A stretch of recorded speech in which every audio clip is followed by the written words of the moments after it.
Let's make some spicy and delicious Chinese chili oil. Thanks for the 200k everyone. I really appreciate it and I hope you guys enjoy the recipe. So the idea behind this version of Chinese chili oil is that we're going to be heating up a neutral tasting oil and infusing with a few spices and other ingredients. Then we'll be pouring that on chili flakes to instantly cook it and release a whole bunch of flavors from the chilies. So starting off in a saucepan, I'm adding 350 milliliters of a neutral tasting canola oil. That's roughly the amount of oil that fits into this jar. Feel free to use any other neutral tasting oils. To that we'll be adding 1 cinnamon stick, 2 cloves of garlic, 3 star anise, and a tablespoon of sichuan peppercorn. Now set the heat on low, cook for half an hour. The longer you cook it for, the more flavor you get to extract from these spices. You can cook it all the way up to an hour if you like. Do be careful and take out the garlic after 15-20 minutes. And if you're going to cook it for 30 minutes to an hour, you might run the risk of burning. For the chili flakes, I have roughly 65 grams here. We'll be adding in half a tablespoon of salt. This part is optional, but it really takes it to the next level. And that's half a tablespoon of MSG. If you don't feel comfortable with using pure MSG, feel free to use any type of stock powder that you have. Now shake and stir everything to get everything mixed. Once the oil is ready, use a sieve, pour in the oil on top of the chili flakes.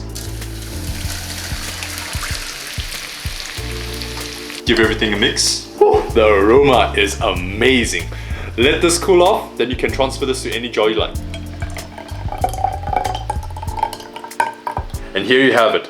Homemade chili oil. These can theoretically last indefinitely, but I usually finish it within 6 months, so I never really tested that out. You can leave them in the fridge or outside. Either way, hope you guys enjoy the chili oil.